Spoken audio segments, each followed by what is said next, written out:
السلام علیکم ورحمۃ اللہ وبرکاتہ۔ اعوذ باللہ من الشیطان الرجیم، بسم اللہ الرحمن الرحیم۔ قال اللہ تبارک وتعالی فی کلامہ المجید، شہر رمضان الذی انزل فیہ القرآن ھدی للناس وبینات من الہدی والفرقان، صدق اللہ العظیم۔ برادر مکرم حسن بلال ہاشمی بھائی، ناظم اسلامی جمعیت طلبہ صوبہ پنجاب، برادر عزیز اظہر الدین بھائی، معتمد اسلامی جمعیت طلبہ بین الاقوامی اسلامی یونیورسٹی، قومی اور بین الاقوامی تنظیموں کے قائدین اور انٹرنیشنل اسلامک یونیورسٹی کے میرے انتہائی عزیز طلباء، ہم اللہ رب العالمین کا شکر ادا کرتے ہیں، اس کے فضل و کرم کے طفیل آج اس خوبصورت محفل کو سجانے کی ہمیں توفیق ملی، اور یہاں پر جتنے طالب علم ساتھی ہماری دعوت پر تشریف لائے ہیں سب کو میں یہاں پر خوش آمدید کہتا ہوں۔ انٹرنیشنل اسلامک یونیورسٹی عظیم روایات کی حامل ہے۔ یہ یونیورسٹی جس طرح اپنی اساس کے حوالے سے، اپنی اصولوں کے حوالے سے، اپنے اہداف کے حوالے سے ممتاز اور منفرد ہے، اسی طرح سے اس کی روایات بھی ممتاز اور منفرد ہے، اور اسلامی جمعیت طلبہ کی یہ عظیم کاوش ہے، اور یہی وہ روایت ہے کہ جس کے نتیجے میں امت مسلمہ کی مختلف گوشوں سے تعلیم کی غرض سے جمع ہونے والے طالب علموں کو ایک دسترخوان پر جمع کرنا، اور ایک دسترخوان پر جمع کرنے کے نتیجے میں پوری امت کا پیغام دینا کہ یہاں پر ہر خطے، ہر رنگ اور ہر نسل سے ماورا ہو کر امت مسلمہ کی وہ تصویر دنیا کے سامنے اسی پروگرام کے ذریعے سے پیش کی جاتی ہے۔ میرے بھائیو اور میرے دوستو، آج کے اس افطار ڈنر پر میں دو گزارشات آپ کے سامنے کرنا چاہتا ہوں۔ رمضان المبارک کی یہ بابرکت ساعت ہے، اس کے شب و روز، اس کے سحر اور افطار، اس کے قیام اللیل کی بہاریں، اس کی عبادات کی رونقیں، یہ سب کے سب اللہ رب العالمین کے ساتھ تعلق جوڑنے اور اللہ رب العالمین کے ساتھ اپنی نسبت کو قائم کرنے کے اندر معاون اور مددگار ہے، اور یہ وہ ساعتیں ہیں کہ جس کے نتیجے میں اللہ رب العالمین کے ساتھ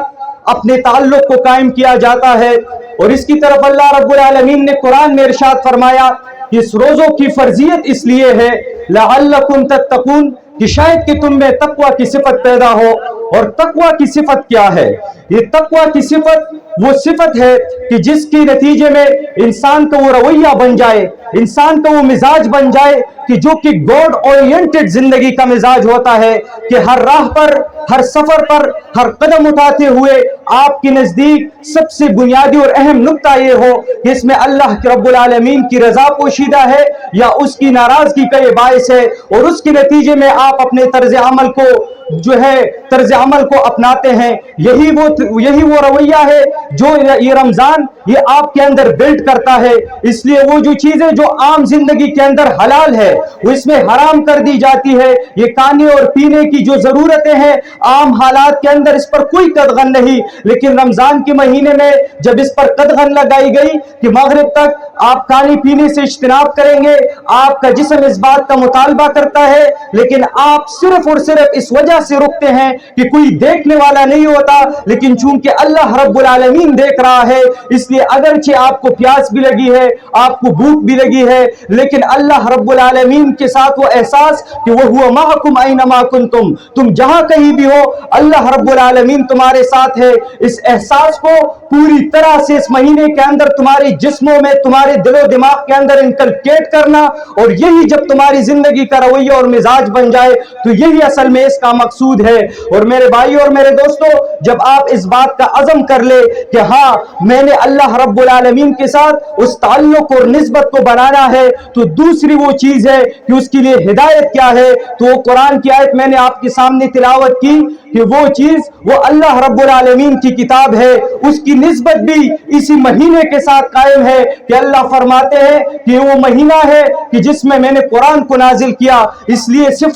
تقوی کی صفت کو اپنے ساتھ اپنے ساتھ منسلک کرتے ہوئے اس قرآن سے ہدایت کو اخذ کرنا، اور اس ہدایت کو اخذ کرنے کے نتیجے میں اپنی پرسنل پیوریفیکیشن، اپنا تزکیہ کرنا، اور تزکیے کے ذریعے سے اپنی زندگی کے معاملات اور عبادات کو پروان چڑھاتے ہوئے دنیا کے انسانوں تک اس کے پیغام کو آگے پہنچانا، اور دنیا کے انسانوں تک اس کے پیغام کو پہنچانے کے بعد اللہ رب العالمین کے کلمے کو بلند کرنا، اور دنیا کے تمام طاغوتی نظاموں کے سامنے، تمام طاغوتی طاقتوں کے سامنے اللہ رب العالمین کے اس کلمے کو بلند کرنے کے بعد اس کشمکش کو مول لینا۔ یہی دراصل اس کا کل خلاصہ ہے اس پورے رمضان مبارک کی مہینے کا۔ یہی وہ تقوی کی صفت کو بل کرتے ہوئے اپنی دل کی سرزمین پر اللہ کی اس محبوبیت کو، اللہ کی معرفت کو، اللہ کی بندگی کو غالب کرنے کے بعد دنیا کے اور انسانوں کی سرزمین پر اس کے غلبے کے لیے نکلنا، یہی اس کا مقصد ہے۔ ہم اس مقصد کو اپنی دلوں سے لگائیں گے، اس کو اپنی زندگی کا مقصد بنائیں گے، تو دنیا اور آخرت کی کامیابی ہماری مقدر بنے گی۔ میں ایک بار پھر اپنے مہمانان کا اور یہاں پر موجود تمام طالب علم ساتھیوں کا شکر گزار ہوں، اور اللہ رب العالمین سے دست بدعا ہوں کہ یہاں پر موجود تمام شرکاء کو اپنی رحمتوں، اپنی برکتوں اور اپنے مغفرت میں ڈانپ لے، اور اللہ رب العالمین اپنی جنتوں میں ہمیں اعلیٰ مقام عطا فرمائے۔ خصوصاً جن ساتھیوں نے اس کے لیے محنت کی، جو اس کی منتظمین ہیں، ان کے لیے میں خصوصی طور پر اللہ رب العالمین سے بہترین درجات کا طلبگار ہوں۔ وآخر دعوانا الحمدللہ رب العالمین۔